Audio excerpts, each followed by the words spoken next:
Hey, DawgNation, I'm Brandon Adams. Happy Monday to you. Hope you enjoyed G-Day. A lot of talk on that with us here today. John Stinchcomb on the way as well. It's DawgNation Daily, the daily podcast for Georgia Bulldogs fans, presented by Pella Window and Door of Georgia. Little bit of a breakout star maybe coming out of what we saw on Saturday, Adonai Mitchell. Obviously, it seems like we've been there before when it comes to G-Day, but maybe this time a little bit different than maybe some of the things we've seen before. I'll explain why on today's show. Is also a busy weekend around the rest of the SEC when it comes to spring games. We'll recap some of those too. A lot to get to. It'll take us more than one day to do it, but we'll start it today. DawgNation Daily, the daily podcast for Georgia Bulldogs fans, presented by Pella Window and Door of Georgia, begins right now. Today's episode of DawgNation Daily is brought to you by Pella Window and Door of Georgia, viewed to be the best.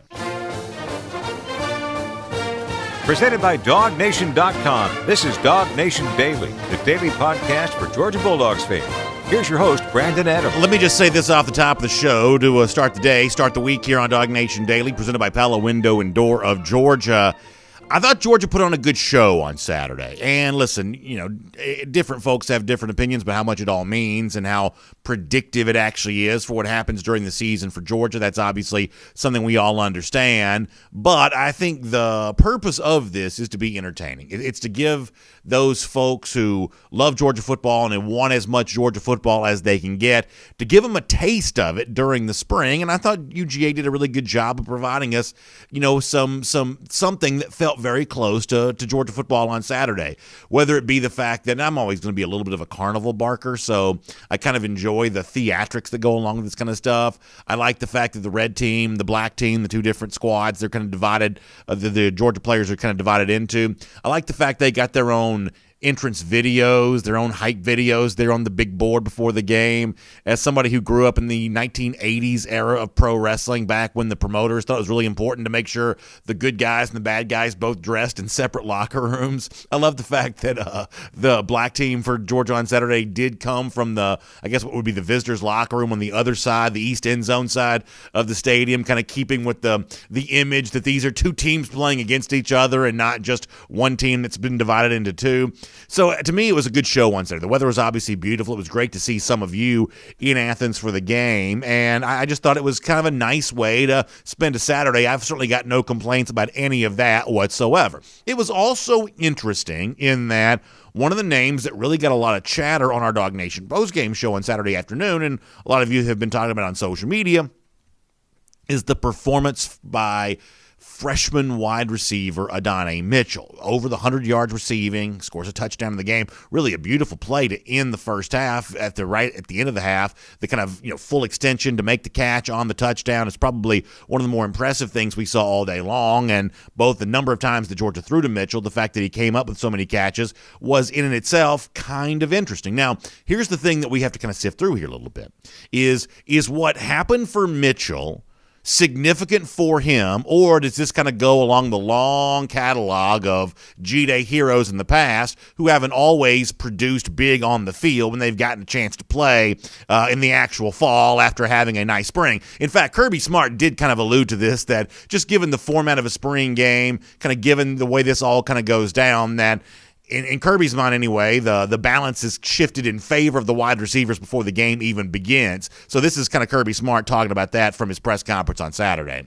I would probably argue every G-Day we've come out of, you know, you feel good about the wideouts because you throw the ball so much in the G-Day game. So it's not like a G-Day I can ever remember coming out of saying, oh, man, we don't have any wideouts. And I've never felt any kind of negative way towards the defensive backs coming out of the spring game, and they've given up yards in passing because this game is built around that. So I don't know that I think that's quite as true as Kirby Smart says it is right there, the idea that we always feel great about Georgia wide receivers after G-Day because they throw it so much. The honest truth is that Georgia was capable on Saturday of producing a more entertaining game, throwing the ball as much as they did, probably more so than some of the G-Days, at least my memory, of the recent past, where connecting on big passing plays, even with the defense kind of playing sort of a base look, it's not always easy to do because sometimes you just don't quite have the offensive firepower to really connect and get that done. The fact that Georgia was able to put on a good show on Saturday, to me, says something pretty good about what happens with this team there in that respect. But beyond that, to go back to Adonai Mitchell here for a moment, I actually think what Mitchell did on Saturday goes beyond just typical G-Day hero, kind of a footnote to history after that. We've seen that before, but I sort of get the impression that in Adonai Mitchell's case, this may be something more than that. Now, I'm not telling you he's going to be the next, fill-in-the-blank great receiver. I'm not saying that either. But I think what you learned on Saturday is that Georgia has a player, an additional player who's capable of playing for you this fall, maybe more on that list than you initially expected, because I think Adonai Mitchell proved to you on Saturday that he's a guy who has a real chance to do some playing for you here this upcoming fall. And one of the reasons I feel that way is because it's not just after G-Day in which we're talking about Adonai Mitchell. We were talking about Adonai Mitchell on this show prior to G-Day. Some of that was because of some of the stuff that Kirby Smart had said during his press conferences leading up, through the spring on this. A lot of this was because our guy, Terrence Edwards, the former Georgia wide receiver who joined me on the DawgNation post-game show on Saturday, and obviously talked a lot about Mitchell there, and you should check out the full show if you hadn't. But he was, on this show making comparisons to Mitchell and other, receivers who've done big things in the SEC in recent years, and was on Twitter, after having a chance to visit a Georgia practice a couple weeks ago and say, a lot of folks want to know my takeaways on this. Here's my big takeaway. Adonai Mitchell is going to surprise a lot of people. And then lo and behold, that expert testimony was paired with our own eyewitness account for those of us who saw G-Day on Saturday that, yeah, you know what? This guy, just given the way that he was used on Saturday, given the way that he produced when getting a chance on Saturday, maybe Terrence Edwards was right. Maybe this really is a guy that Georgia can lean on a bit right now, just given the overall thin nature of the wide receiver situation here for a moment. In fact, let me let you hear a little bit more of Kirby Smart talking in particular about what he liked about Adonai Mitchell and what Georgia fans themselves have now kind of grown to like as well. Here's more from Kirby. We thought he was a talented player. He's another one of the guys that we think we do as good a job as anybody in the country of doing research on players and evaluating players. It's not about what they're ranked, what the media says about them, what the recruiting rankings say. We watch the tape. The tape speaks volumes. In the case of Jordan Davis, it spoke volumes. In the case of Adonai Mitchell, it speaks volumes. These guys that we evaluate ourselves, we thought he was a really good player, and we didn't care what everybody else thought. And he's a good football player. So we evaluated him, kept recruiting him. He came in. We didn't get to see him in the bowl practice. He actually got sick right when he got here and never got to really bowl practice with us. So it was very unfortunate that he was here like 8 days and never got to practice once. Then he had to go home. Then he came back. He worked out well. He's gotten himself in decent shape. He needs to get in better shape, but he made plays. He made plays during the spring. Isn't that interesting to hear Kirby Smart say that, making the comparison to Jordan Davis, a 3-star recruit who, from the very moment he began playing at Georgia in 2018, proved himself right away to be much better than that recruiting profile would have suggested. He's one of the best players on this team, best players in the country, expected to be for the upcoming season. Interesting comparison from, kind of one position, side of the ball to the other, in saying A.D. Mitchell's a little bit like what Jordan Davis was for us on defense. That's a, pretty fascinating level of confidence right there from Smart about Adonai Mitchell right there. I'll sort of defend the recruiting industry from this standpoint. A little bit of an unorthodox final year before arriving at Georgia for Mitchell. I think there's a really good chance that a lot of folks within the recruiting industry just didn't get a chance to evaluate Mitchell very much. Sometimes these guys are kind of slip through the cracks. Many of you are aware Adonai was only a 3-star recruit. Some of that's on the basis of the lack of evaluation opportunity that the industry kind of has for him. And it certainly seems like, based on what you saw on Saturday, based on the buzz from the spring, that Adonai Mitchell is far better than the sort of 3-star recruiting profile would suggest that he might be. And our Terrence Edwards has certainly validated that over and over again when he's made appearances on our show. A little bit more from Kirby Smart on why the presence of Mitchell and what he was able to do on Saturday even more important, just given the fact that Georgia has dealt with some injuries there at that wide receiver position. Here's a little bit more from Kirby Smart. When you got a guy like that steps up, it's almost a bonus. We lost George and it forced him to play more, but man, he picked it up fast. And when Jermaine went down, he had to get even more reps. So we're really excited about AD and think he's a really good player. And the last probably 3 practices of spring ball were his best practices. That's great to hear. And, of course, it's not just Georgia coach Kirby Smart and UGA fans who liked what Adonai Mitchell brought to the table. Some of his fellow teammates also liked him as well. JT Daniels, in fact, kept feeding him over and over and over again. Not just the catches that he made, but really trying to deliver the football to him a lot on Saturday. It seems like that was almost like the go-to guy for Daniels there in that spot on the red team on Saturday. And after the game, JT was kind of good enough to explain what his thought process was for why Mitchell was such a big part of what that red team was trying to do offensively. Here is more of him on that. JT Daniels on the subject of Adonai Mitchell. Just about AD in general. He's very twitchy. He's got a really good, understanding of how to get in and out of breaks, which I think makes a good case for him when he's one-on-one.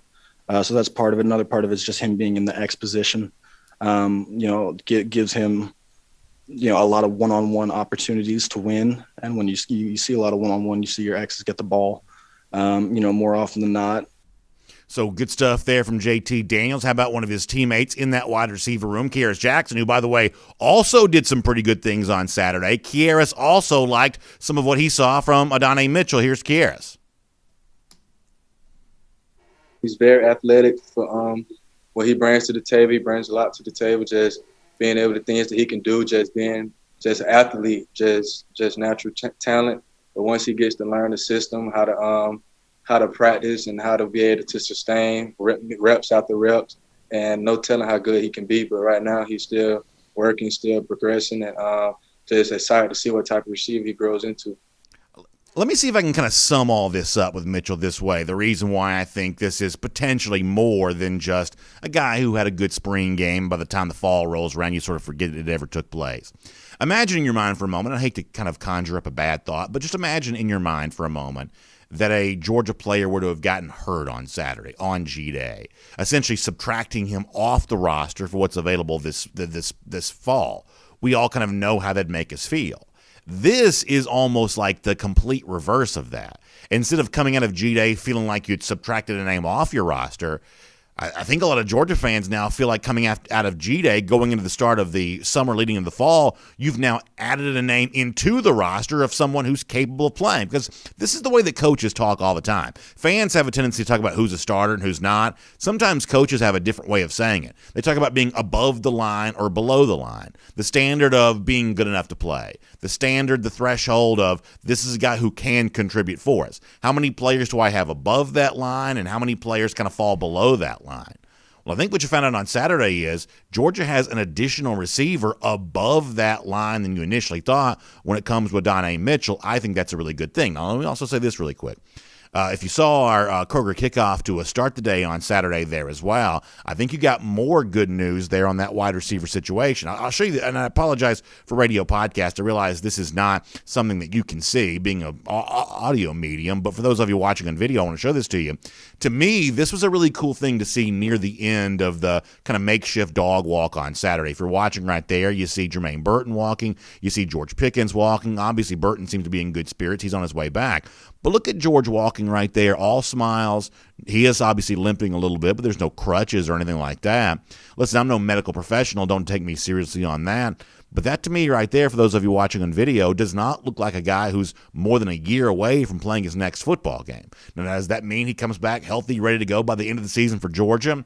I don't know, but that video right there gives me a little bit of hope. I got to say that I was glad to be able to capture that and glad to be able to see Georgia fans greeting him as he was coming into the stadium on Saturday. That makes me feel pretty good. I mean, overall, I actually feel a little better about the Georgia wide receiver situation than I thought I would coming out of this spring. Jermaine Burton's injury, not as bad as it was initially feared. Arian Smith, much the same way. Adonai Mitchell, the buzz that existed behind closed doors with him before the spring began, you understand why all that buzz existed. Who knows?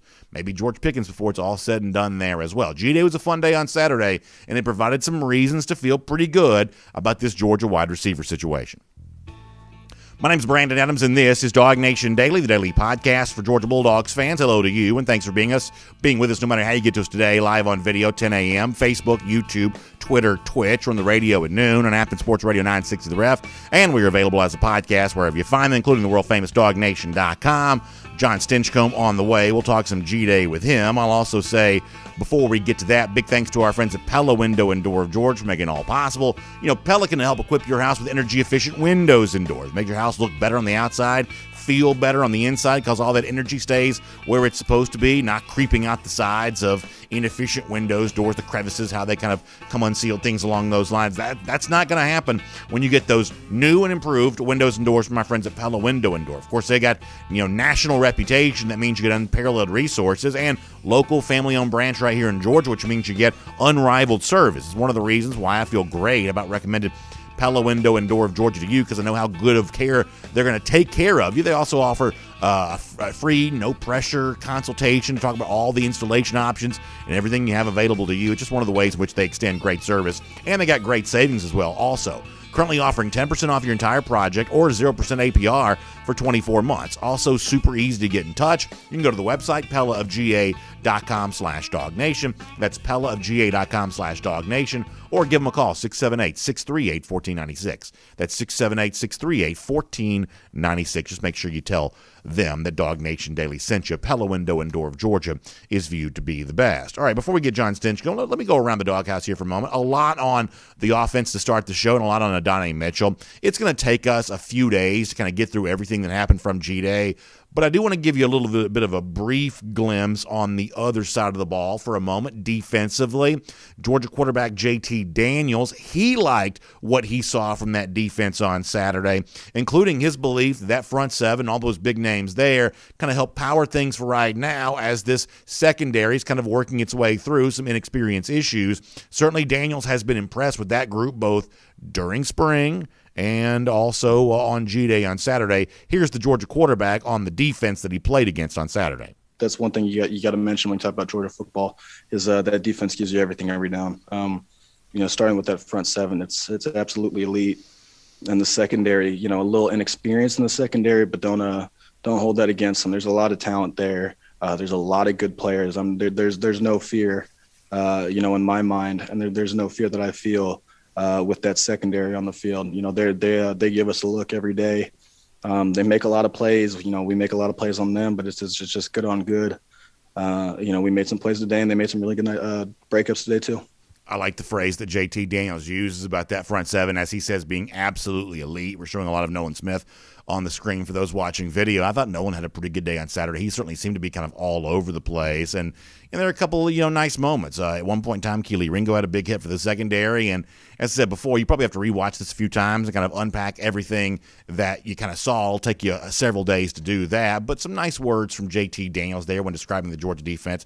I think that's really good all the way around. Just another reminder of how much fun it was to be in Athens on Saturday. Of course, for many of you, you want to be in Athens for more than just Saturday. You want to live there, or you want to retire there, or many of you are looking to kind of get involved in the real estate market by being an investor there with a student property or an Airbnb or something along those lines.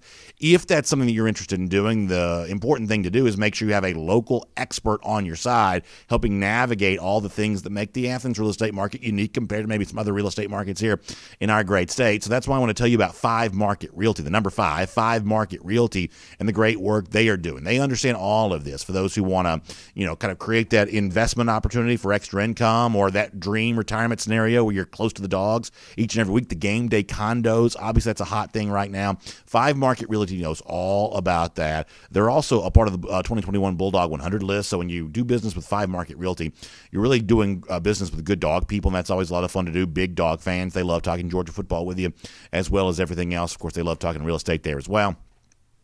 So find out more about 5 Market Realty by checking out this website. It's the number 5mrealty.com. That's 5mrealty.com, and you can learn more about 5 Market Realty today. All right, before we are done on DawgNation Daily, presented by Pella Window and Door of Georgia, we're going to check in on some of the other SEC spring games. We'll kind of get a lot of that here today. Also, we got a really fun contest we're about to have taking place here around DawgNation. I can't wait to tell you about that before we're done on today's program. So there's still plenty to do before we're done. But on Mondays, you'd love to get the thoughts of a guy like John Stinchcomb, especially on a day like this, a couple days removed from G-Day. What did John see? Let's find out right now here on DawgNation Daily, presented by Pella Window and Door of Georgia.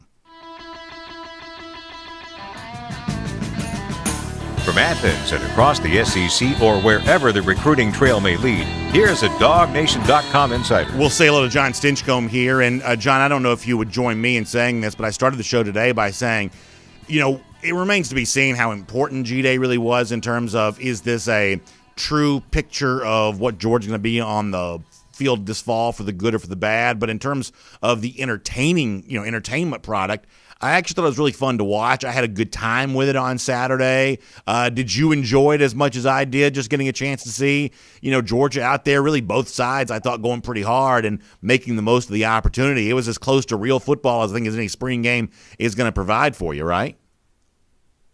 Yes, and that was what I enjoyed most, is I thought it was really competitive.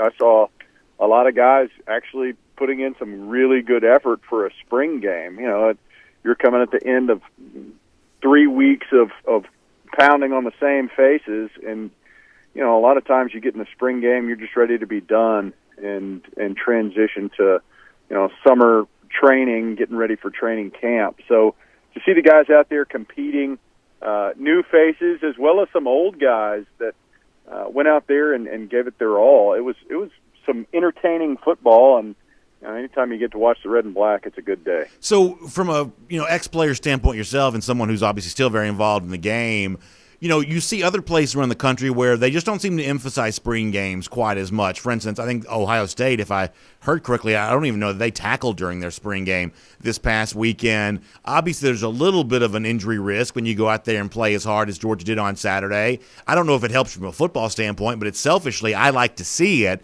I mean, do you think there's value in the fact that Georgia continues to treat its spring game as close to an actual game as you're kind of going to do? Do you think there's some value in the fact that Georgia does choose to go out there and go hard for something like that? Absolutely. I mean, football is not a safe sport. There's risk every time you take the field. That's an understood. So, it's mitigating and limiting those risks. But at the end of the day, you've got to prepare yourself to play the game the way it's supposed to be played. And receivers, running backs, any ball carrier, they need to feel those hits. If you're a tackler and you're a defender, then you need to know what it's going to take to wrap up and bring down some of these backs and receivers that you're going to face during the season. So, yes, there's a balance. There always will be. But for these young players and specifically guys that, early enrollees and guys that haven't seen as much action during the season, I think it's vital to feel what it's like. It might look good in 7-on-7 and Skelly, but when you get out there and you have to compete and know that the hits are coming or you're the one who's delivering it, there's a change, and you've got to be able to make it. And I think if you don't get those reps, it certainly does inhibit your ability to get up to speed quicker and compete at a high level. I want to talk about a couple of issues with you that I haven't already addressed on the show. One of those, the quarterback situation, and boy, this is as deep as I can remember Georgia, at least in my eyes, looking to be at the quarterback spot. It's been a long time since I think you can say you have this kind of quarterback depth. JT Daniels obviously looked the part of a starter capable of being, a big producer for Georgia this season. Then beyond that, not a perfect day for Carson Beck, but he made some big throws. Stetson Bennett didn't play a ton, but we know that he started SEC games before. When Brock Vandergriff got a look on Saturday, that's a really talented guy, both, in terms of the way that he moves, but also the way that he delivers the football on the move. This is a very, very compelling collection of Georgia quarterbacks, and the race to be the number 2 quarterback for Georgia is really, to me, pretty interesting, and there are capable guys in that competition. What do you think about the quarterback situation on Saturday?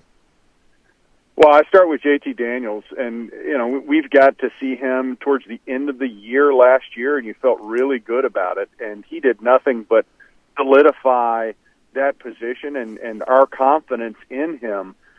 He played well. He did exactly what you want from your veteran quarterback that comes in and manages the game, creates some plays, put some balls up there to let his wide receivers make a play on the ball.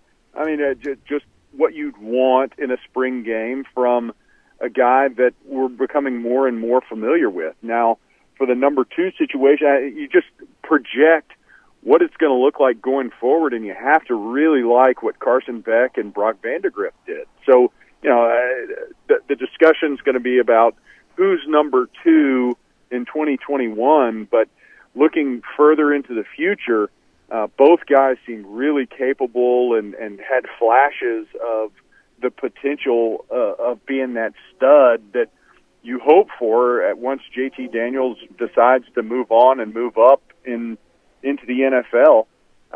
you're looking at two guys that you think, man, I like our chances as they continue to develop. Now, who's number 2 in 21? Not exactly sure yet, but it's nice to know that Stetson Bennett is still in the discussion, and that's a pretty high floor, if you will, as to whatever that number 2 ends up being. So I'm asking an unfair question because, it's difficult to know this right now, but the fact that we did see Beck throw the ball so much, we didn't see Bennett throw it as much. In one respect, it could be a reminder of what was said about Bennett back in the summer, that they weren't, giving him much in the way of like first team reps during the scrimmages because they knew what they had with him. I don't think they knew he was going to be their starting quarterback, but that's the way that it worked out. Also kind of a limited number of reps for Bennett on Saturday, certainly more for Carson Beck. Did you walk out of this on Saturday with a kind of an educated guess that Beck stands as the number 2 right now, or do you think that Bennett's got so much experience that, as it's been said before, they truly just didn't need to see that much of him? Yeah, I don't think that's answered yet. I think there's still so much football left to play. I mean, if you were to go into the season today, which we're not, I think they would probably have more confidence in Stetson just because of his past experience. Now, upside long-term, there's no question that the ceiling is much higher for Carson and Brock, but there's a lot of development that still needs to occur, and familiarity and comfort within the offense. You cannot come in as a quarterback and learn the intricacies of the game in a couple of weeks. It just doesn't happen that way. And I realized Carson was on the team and in the program last year, but having those experiences and not just running scout team with a card in front of you where you're running another team's plays, there's a difference there. And it's going to take a lot of development for both of our young quarterbacks and familiarity with the system for them to really learn the ins and outs and details, and that's what separates some of the veterans, at least early on, and gives them an advantage, which Stetson certainly has at this point in the game. But long term, the more they grow in the system, you can see that there's just such a ton of talent between both those guys that I'm excited to see what their progression looks like. And I'll add one more thing on quarterback here really quick. I think that, in Vandergriff's case, he's just now arrived. Obviously, there's a lot of, steep learning curve when you first show up on campus. But just given some of the plays that he made, coming off the bench cold, essentially making a completion like right there, right away, doing so on the move. One of the things I keep saying about him, and I'm going to continue to say it, is at a certain point there's going to be exponential growth from him because the talent is there, and once the comfort in the system and the comfort with college life matches the talent, at a certain point, Brock Vandergriff's going to make a big leap forward, and I think it'll be interesting to see if that happens before the season begins or if it happens during the season. But no doubt, at a certain point before this year is done, I believe Vandergriff is going to take a big stride forward just on the basis of the skill set that he showed us on Saturday. Yeah, the game will slow down. Right now you're drinking from a fire hose. I mean, you're trying to absorb as much information as you can and process it and still be able to go out there and make plays. And it takes time. It takes time to kind of learn what you're forcing and you don't need to, and what areas you just need to avoid. And as a young guy, right now it's just taking what's on paper and what you've done in the meeting room and trying to put it on the field, and it feels really fast. The game feels like it's flying by. The safeties that, he's 3 months removed from going against private school safeties in high school to some of the, seasoned SEC talent guys, Lewis Seen and Christopher Smith in particular.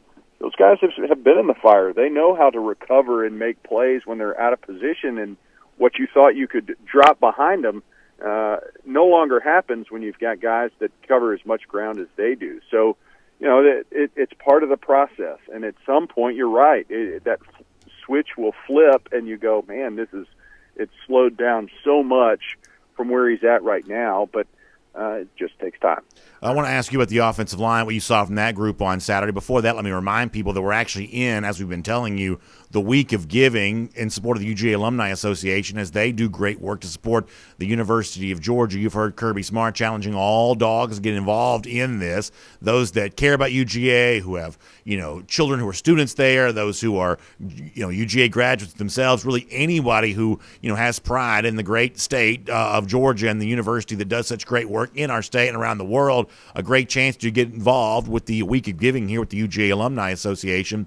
Of course, don't forget there's great incentives for this as well. All UGA alumni who give during this week get a 20% coupon to the UGA bookstore. That's valid between now and April 30th. Great chance for you to save on some beautiful dogs apparel right there in the UGA bookstore. They also have these embroidered patches they're giving away, specially made in support of all who donate here during the UGA week of giving. This is going on between now and April 23rd, so please make sure you get involved on this. Let me give you the website to go to for more on this. It's callingalldogs.uga.edu. Of course, dogs spelled the way it's supposed to be, DAWGS, callingalldogs.uga.edu. You can get involved in the week of giving with the UGA Alumni Association right now, and what a great cause that is. John, what did you see from the offensive line on Saturday? I thought it was interesting that it was Amarius Mims who was the black team left tackle. It was Broderick Jones working on the right side. The way in which that Jamari Salyer was used, I guess in some limited situations.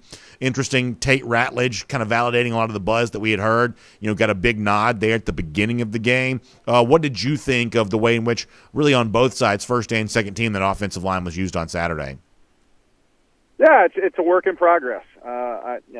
What we see is that starting lineup in G-Day. I'm not sure that's what we roll out in week one, but you want to give them the opportunity. I want to see what Tate Ratledge does with the first group. I think we know Jamari Salyer is going to have one of the spots out there, and with that first rollout, that first series, he wasn't out there. So obviously there's still some shuffling to be done, but I also think there's development right now. I mean, you had Truss and McClendon as your two, red team starting tackles, and I watched the backups, if you will, the Mims and Jones as much and as closely, just because they've got more buzz and they're the young guys and the new names, and there's going to be some battles there. I think specifically at that tackle position, there are still question marks. I don't think any name is written in stone right now. It's more in pencil or ink at best, because there's a lot of football left. There's a lot of development before we face Clemson. And, like all of us, we saw some good things, but there was also some ugly that needs to get cleaned up. And, it's G-Day, and it's a spring game, so take it with a grain of salt, because, nobody knows you as well as that defensive end you've been practicing against for the past few years, but especially for those that, have done it for the past 3 weeks. So, once again, this may be a little bit of an unfair question, but there's going to be an assumption by some that because Mims was left tackle, that's kind of considered the premium position, blindside protection for the quarterback, that maybe Mims is ahead of Jones right now. Would you read into that it's an extra nod in the direction of Mims, that he got to be left tackle while Jones was playing right tackle, or is that reading too much into something that's just not there? I personally think that's going a bridge too far for me. Okay. You want to get both the guys out there and get the reps in.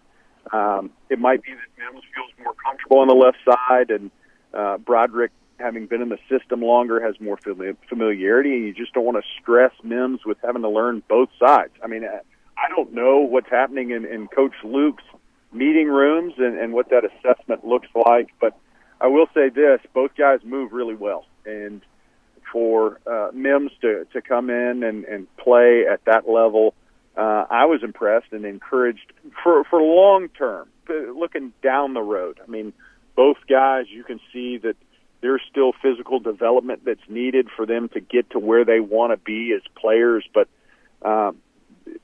two really good-looking athletes that just need more time, one, in the weight room, but two, just on task of getting out there and competing against the likes of, it was encouraging to see, and I'll throw this name out there, Devontae Wyatt and some of these guys, Demetrius Robertson had himself some plays. So some old heads, some names that we know and have been around a long time.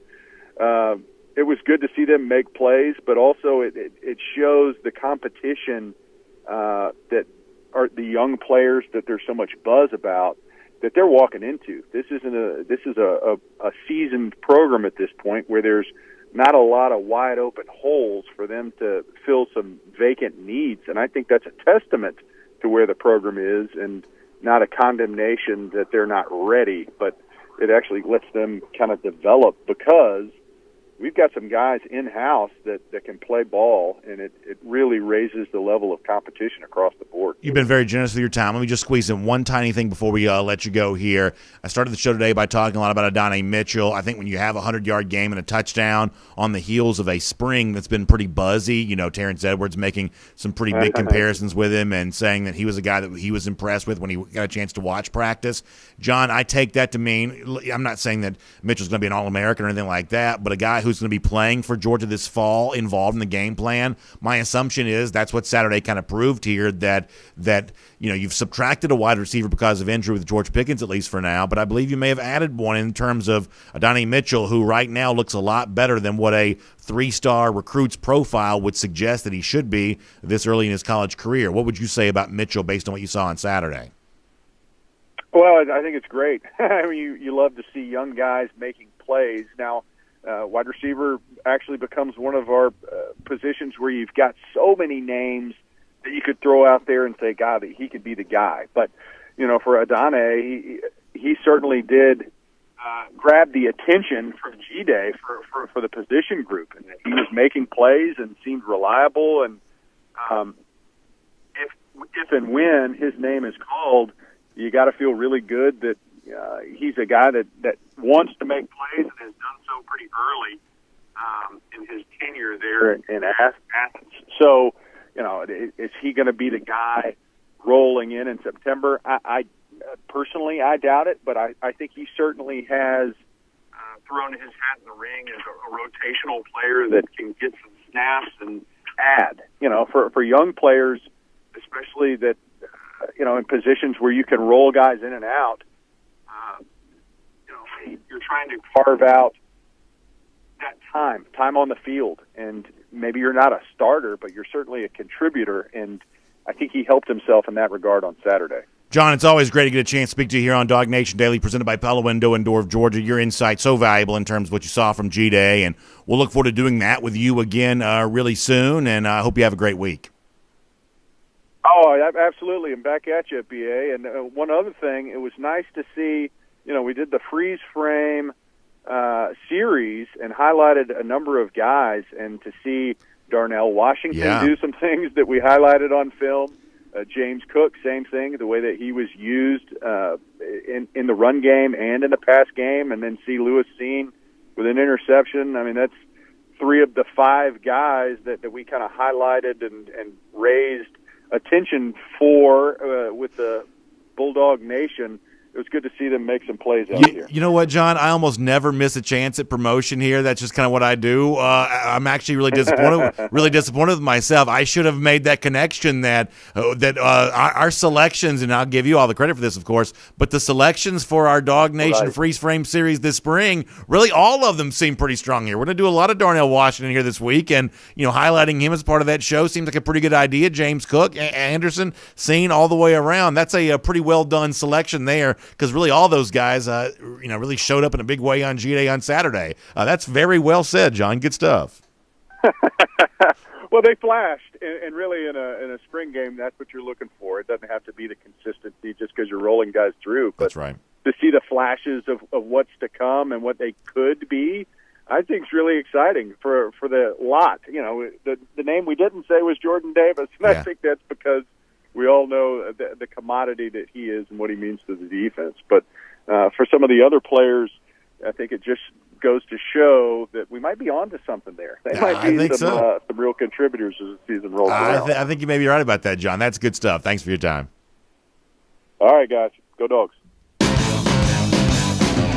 Let's take a look around the rest of the league. This is SEC Through. And if you're not aware, what John's speaking about there is over the course of the last few weeks, we're going to take this into the fall there as well. We're doing a show called DawgNation Freeze Frame where John really kind of highlights some key moments from games from some of the top Georgia players. And over the course of the spring, we've looked at some of those guys who would be, we expected big things from going into G-Day, but certainly, for the upcoming fall. And John's right. We did the whole show on Darnell Washington. That seems like a pretty good idea now based on what you saw on G-Day. And, guys like James Cook from this past Friday, if you didn't get a chance to see that. So, DawgNation YouTube, a place you can go to kind of catch up on all of that. But really good stuff from John all the way around. I want to do a lot on the other SEC spring games here in a moment. Also, before we're done today, we have a big new contest that we're starting here around DawgNation. It's going to be running over the course of the next couple of weeks. I'll tell you about that before we're done today. Quick, though, word about my friends at secondchance.law. There are new Georgia laws in place that give you a chance, in some cases, to get a past conviction, something like that, kind of taken off of your record. They can be restricted off your record so that you can have better opportunity at jobs and better opportunity in some cases, housing opportunities, things along those lines. The problem with these new laws is beneficial as they could be. In some cases, they're difficult to understand. That's what secondchance.law is helping you do. They have a online quiz that you can take, and by answering the questions, you learn about your eligibility for this program. And I love secondchance.law because if you're not eligible right now, they're not going to just kick you to the curb and leave you stranded. They're going to give you some insight about how you might be able to improve your chances of being eligible. I think it's really good stuff from my friend secondchance.law. This is one of the partners is a double dog. It means two-time graduate of the University of Georgia, guys who've been listening to DawgNation Daily for a long time. These are good dog people. They like talking Georgia football, and they want to help take good care of you. I think it's a really, really great program for people who could really, use it. Secondchance.law. Find out more about that today. All right, around the SEC for some spring games here. The story for Alabama is Bryce Young kind of looked as advertised, former five-star quarterback. He kind of looked the part. The other thing here that I think is a pretty big deal you got to give some credit to is the Alabama receivers played, at least the best I could tell, really well on Saturday. John Mitchell we already know about, but the emergence of a guy like Ajayi Hall as a big-time recruit for Alabama who looks ready to contribute right away. This is one of the things that we said a couple of days ago here on the show is that Alabama's obviously got to reboot everything. New offensive coordinator, new starting quarterback. After Devontae Smith's departure, you need, to kind of find that new alpha in that wide receiver room. No Najee Harris anymore. And the overall recruiting profile for a lot of the guys that Georgia has, even with the injuries, not all that different than the kind of profile for the current guys at Alabama. It's simply a matter of which system is going to help produce the best results. Well, it certainly seems like new Bama offensive coordinator Bill O'Brien right now, those Bama wide receivers looking pretty good. Ajayi Hall, maybe, Mechie for the most part people already know about, but Ajayi Hall kind of joining in on that conversation there as well as a receiver for Bama we're going to be talking a lot about. The other thing that you take away from the game in Tuscaloosa was crowd of more than 40. I think it's 47,000 on hand. This is one of the biggest crowds for a sporting event in America since, going back to last March. And, obviously right now UGA is a little more conservative with some of what it's letting into these venues than other places are. I was at some of the baseball game on Saturday outside Foley Field there, and there was obviously only letting in a very, very limited crowd, whereas they had more than 10,000 per game at Mississippi State this week for the game against the series against Ole Miss. So right now, Georgia going with a much more limited crowd for G-Day than A-Day was there in Tuscaloosa. Baseball, much, much, much, smaller, crowds being allowed in at Foley Field right now. A lot of the rest of the SEC kind of taking big strides towards getting back to normal for right now. The other A-Day game, the one that takes place at Auburn, decent numbers for Bo Nix on the scrimmage, but man, let me tell you this. There are just no receivers left in this Auburn program. And I don't know what that does to Brian Harsin, Mike Bobo working in their first year. I'm just not quite so sure about that. But just no receivers for Nix to throw to. Now, Nix has got his own issues to deal with there as well.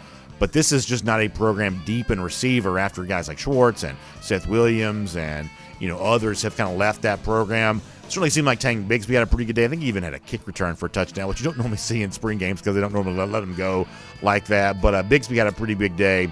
Bobo's been a guy, even though there's kind of that old meme about, run the ball, Bobo. Bobo's actually been a little bit of a run-friendly offensive coordinator, offensive mind. you could certainly see them leaning a lot on Tank this year. Tank is going to be the face of that Auburn program almost for sure. And by the way, speaking of faces of the program, another guy who had a pretty good spring game on Saturday. Now, I still don't know quite what to make of the LSU quarterback situation. They had some receivers kind of step up and play pretty well, Keyshawn Butte, guys like that. But quarterback's still a little bit unknown. But you did see Derek Stingley back making plays again. A lot of you are aware of this, that Stingley in 2019 was really one of the best players in the entire SEC, regardless of age, regardless of position. He had a huge year for LSU as a defense back in 2019. I think most people in Louisiana around that Baton Rouge program would tell you that Stingley probably wasn't quite as effective in 2020. He was probably not the version. Now, listen, once you have a really good year, the media kind of treats you as that same guy, forever. There's no reevaluation of your performance. But I think most people close to the LSU program would say that Stingley did not have as good a year in 2020 as he had in 2019.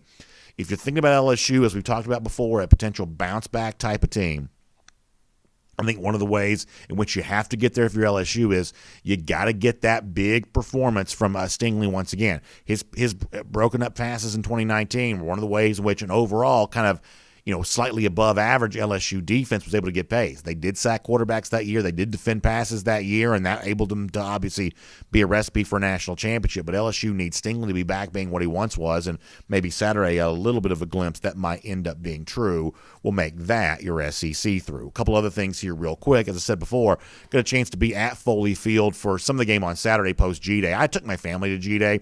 And so we snuck over there to the ballpark after it was over with. And listen, it was really fun. First of all, it was really cool. We didn't have tickets, so we weren't inside the stadium or anything. We were just kind of watching from outside. And at one point in time, foul ball came right to us. And so I was able to give my son a foul ball. That was a cool thing to be able to do. But also cool to see Georgia take 2 of 3 from Kentucky in what was a really big series for the Dogs, coming the week after what had happened with the surprising upset series winning against Vanderbilt. So all of a sudden now you're talking about a Georgia team that's won 2 consecutive series, got a midweek situation with Clemson coming up, then at Missouri next week. It's a crowded SEC. It's as deep as the league has been, but maybe Georgia kind of getting hot right there at the right time. So congratulations to them on all of that. Also here in our program, well, actually, let's hold off on that just for a second. Also here in our program, just for a moment, I want to, as promised, tell you a little bit about something that's going to be really fun coming up around DawgNation over the course of the next couple of weeks. And this comes to you courtesy of our friends at Kroger as we seek to identify some 5-star moms beginning for Mother's Day. So starting tomorrow, you're going to be able to enter into this. It's going to be a lot of fun. We're going to honor 5 moms the week leading up to Mother's Day. A great chance for you to kind of get involved there. And and this doesn't have to be, Georgia football related, but obviously a lot of moms are out there, driving kids to games and just stepping up, doing a lot of things when it comes to sports. And really, in so many different ways, our mothers have made huge impacts on all of us. So a great chance for you to kind of get involved in all of that and honor your mom here as a 5-star mom, courtesy of our friends at Kroger as we lead into a Mother's Day here in the month of May. Hard to believe that's already almost here, but it is indeed on that. So here's what I want you to do. If you want to get more information on this, or if you want to nominate your own mother or a mother that you know as one of our Kroger 5-star moms, please send an email to info@DawgNation.com. That's the website, info@DawgNation.com. The entry for this starts tomorrow. Of course, you're going to be able to learn a lot more about this at DawgNation.com there as well. But info@DawgNation.com. Send that email. We'll kind of get going on that. We'll take some nominations, and we'll get ready to honor some 5-star moms, courtesy of our friends for Kroger, as we head into the Mother's Day season with that month of May on us before you know it. All right, so with all of that said, as we get ready to wrap up our program here today, don't forget, you can always be a part of our Gator Hater roll call here by hitting me up on Twitter at DawgNation Daily, and, we'll celebrate your hatred for the Florida Gators. And sometimes we kind of take a little bit of a break for that, and we kind of honor some of the other things that are going on around UGA. Obviously, the Golden Shoe may not be quite as prestigious as a national championship, but we will give out a Golden Shoe here today for the UGA Equestrian team that took home the national championship in their sport. Kind of a cool edit they put out there on social media. There's a lot of chatter about this online over the weekend. So good to see UGA Equestrian, which really has a long history of being a very good program. Good to see them taking home that national championship. Nice to see Georgia doing well in all of its athletic endeavors.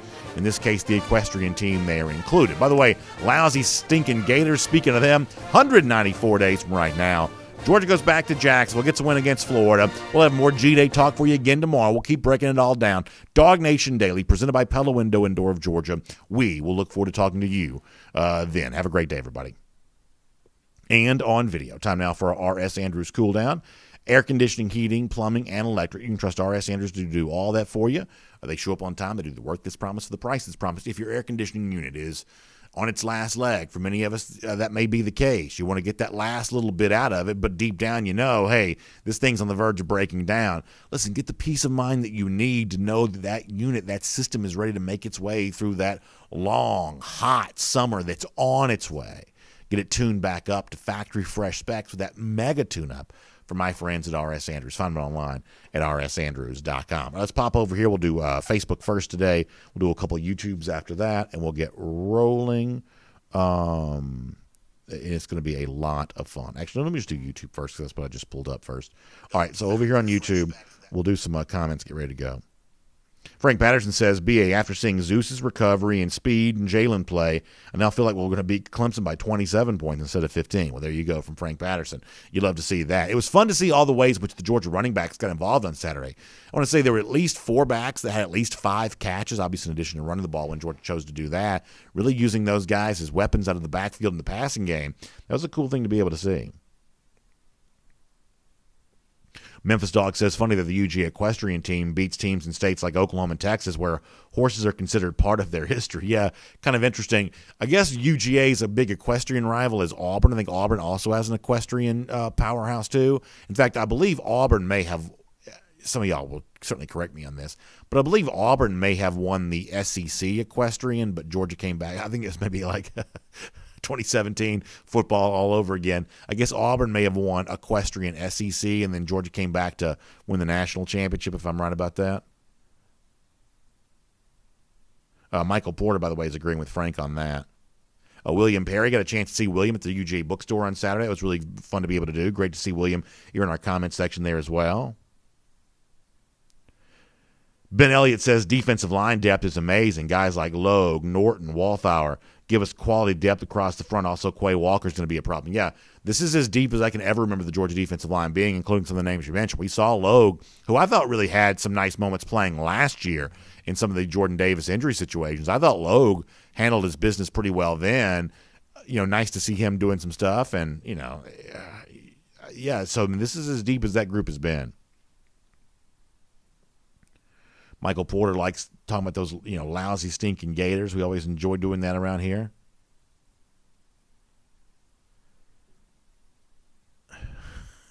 Some of y'all, I'm not sure what you're talking about. Jordan Bowman on the subject of a Georgia-Clemson baseball game here coming up. Yeah, always kind of nice to get those Georgia-Clemson games middle of the week. Used to get Tech middle of the week, too. I think now they play Tech on the weekend. I think they do it on a full weekend series for that now. But I always kind of enjoy those games like that with those teams close by, middle of the week.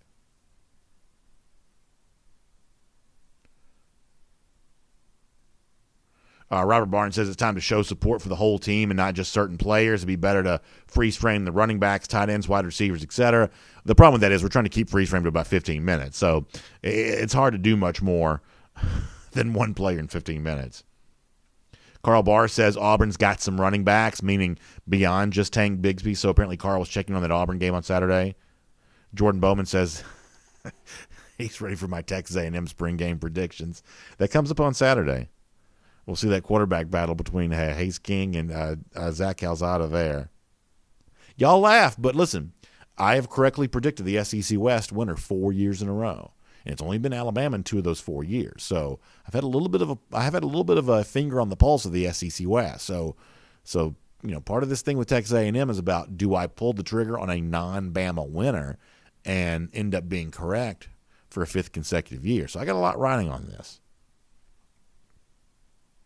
P. Rich says Bama's definitely going to be a problem again this year. The Hall kid is solid, and I don't think he's even the best freshman. That's JoJo Earl in his opinion. Yeah, I mean, that was one of the, I think, your takeaways. Not that I got to watch it all that closely, but just in kind of, you know, following some of the chatter, seeing some of the highlights, that was definitely one of the takeaways is that, you know, Alabama looks like they're just reloading at receiver very effectively.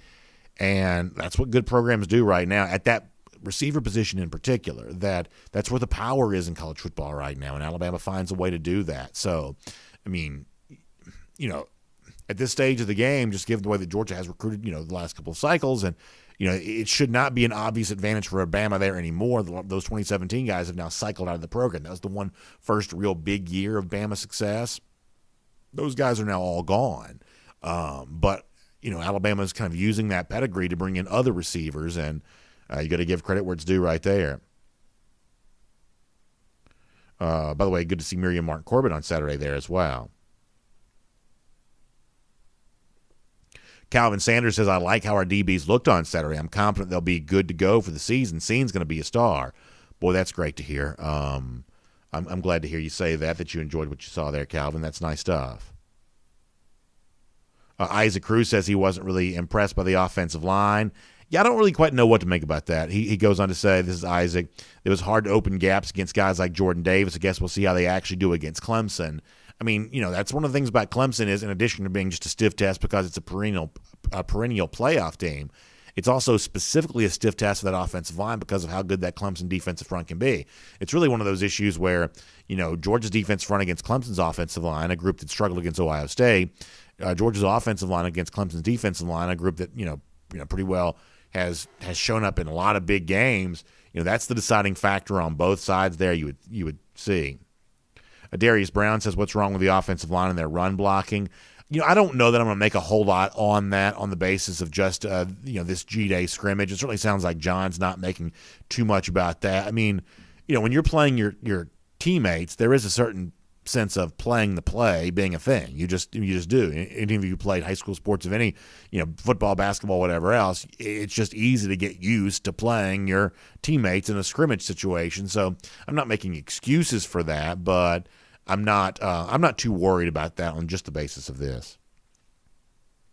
Shelton Tucker asked about Clemson's spring game. It was a couple of weeks ago, and I don't really know there were a ton of takeaways from that other than the fact their backup quarterback got hurt.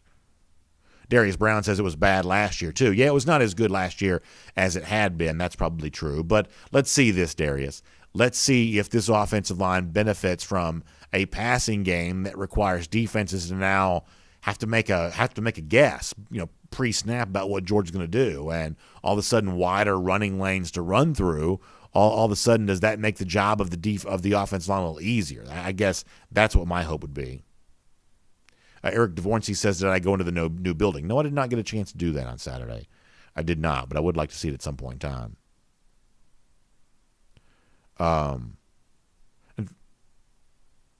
Jermaine King says, was it truly bad offensive line play or was it great defensive line play? And obviously, when it comes along to these spring games, that's always the guess of, is it good on this side or is it a bad play on the other side? And obviously, Georgia fans are, and I'm sure Kirby Smart himself, in fact, I know Smart himself has said this, that you're kind of left to wonder, what your takeaway from all of that ends up being. R. Edward Moore mentioning Darnell Washington. I mean, we're going to talk about Washington probably tomorrow in more detail, but at one point in time, I mean, he just really laid the lumber. I mean, it was quite an impressive physical, show of physical strength from Washington. Absolutely trucking a guy and just really pretty impressive all the way around. Luke Bird says Bama hasn't had back-to-back undefeated seasons in a long while. They will lose to A&M or LSU this season and not make any championship this season. So big prediction there from Luke. Very interesting to see. Google user on YouTube says our offensive line was half as talented in 2014. We could run on anyone. Matt Luke is doing less with more. I mean, I'm just going to hold off on making any kind of real projection about that one way or another. I'm just not quite ready to make any kind of projection about that. I mean, obviously, you got to have big performance from your offensive line, but I'm not, as of yet, ready to say that's not going to occur. Now, you did hear John say this group still has some things that it's got to work on, but I'm not ready to say that Matt Luke is doing less with more. That's farther than I'm willing to go on that.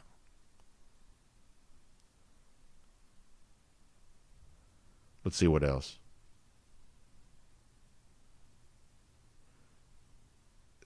CNEOG mentioning Nolan Smith, and I thought that Nolan really did look like he was just everywhere, all over the place. I thought he was just all over the place on Saturday. Certainly, validating the belief that in the absence of Azeez Ojulari, he really could step up this year. I thought he looked, at least what I saw, I thought he looked really good. Fred McMillan checking in from a mountain. Memphis Dog says, can you give your opinion on Dan Jackson? Yeah, nice to see him get the interception. I know that, Jackson had done well enough during spring practice that Kirby was asked about him a few days ago and said some good things right there. That's a former walk-on. I guess a little bit like, what Jalen Johnson has been on the wide receiver, side of things. Former walk-on who's also played some. I guess Jackson kind of in the mix to be able to do that there. I joked with Terrence Edwards on our post-game show on Saturday, Jackson wearing 47. That's a number that certainly had a very productive run in Georgia football history. David Pollock was once 47. Terrence's brother Robert was a great running back for Georgia wearing 47. I guess you want to add former place kicker Todd Peterson to that list there as well. So Jackson wearing a number that's been productive for Georgia before, the number 47. He also had an interception on Saturday. I guess that was a little bit of a overthrow by Carson Beck there. But that's another guy who had really been talked up, and what you saw on Saturday seemed to validate the chatter that existed about him. Mike D checking in. Good to have you with us here, Mike. Thanks for making some time to join us. Let's see what else. Joseph Bryce says Gainesville, Georgia native. I don't know if he's talking about himself or me, but I am definitely a Gainesville, Georgia native. I don't live there anymore, but I'm definitely from there. Anthony Sneed says short yardage conversions need to be emphasized, and obviously that's something that Georgia wants to be able to do. But as I said before, if this passing game develops the way that it's supposed to, that's going to make it easier on the running game there at that point in time. And if that doesn't progress like it's supposed to, then the Georgia running game will have some scuffles the way that it did in both 2019 and 2020. Frank Patterson says, who was my favorite lineman from the game? That's a good question. I mean, it certainly got my attention to see Tate Ratledge out there at the very beginning of the game, but I don't know that I have much of an in-depth, analysis out there beyond that right now. I just haven't had a chance to rewatch the game or anything like that. So I'm not quite so sure I have, that deep of an evaluation of those guys beyond that. Let's see what else. A couple more on Facebook. Bill Sanders says our offensive line playing against the defensive line will be good for them. I think that's probably true. Miriam Martin Corbin saw Eric Stokes there on Saturday. Yeah, Eric was around there. There were a lot of former Dogs there on Saturday. That was a great thing to be able to see. Wes Odell says, what about Ladd McConkey? Yeah, McConkey had some nice moments. He also got, wasn't he the guy that was in the air when Ringo came in and really popped him that one time? There were a couple big hits. It was Darnell running over. I think it was Jackson that Darnell ran over, and in this case, Ringo getting McConkey. There were a couple of big moments like that. Calvin Sanders hoping for Demetrius Robertson to have a big year. Yeah, I hope so there as well. I love seeing D-Rob get a touchdown there very late in the game. I was kind of joking about, if you're Amir Speed, do you feel like D-Rob may have gotten away with a little bit of a push-off on that?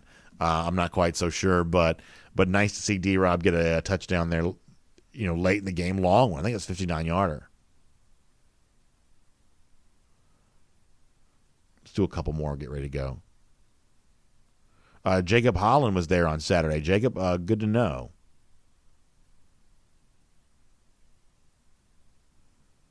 Matt Rukavina says, consider this, start Darnell out wide and have Bowers at tight end, dare an opposing defense to put a corner and nickel back on. Yeah, I mean, the one thing that we do know is Georgia likes playing those multiple tight end sets, and obviously Darnell Washington's going to be used in a multitude of ways for Georgia here this year. And Bowers had some nice moments there too. There is a lot to like with that tight end position for Georgia right now, for sure.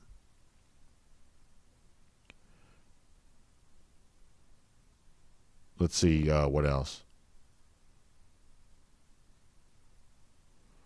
Jerry Swafford talking about guys getting back up after big hits. Yeah, that's good to see too. I mean, it's a tough football team right now. It certainly seems like. James Marble says he definitely thinks that D-Rob pushed off on that. I guess I kind of did too. Zach Dempsey says, did anybody notice James Cook first back out? Any stock in that? I mean, I think right now they're just going to be rotating those guys pretty regularly. And, clearly you saw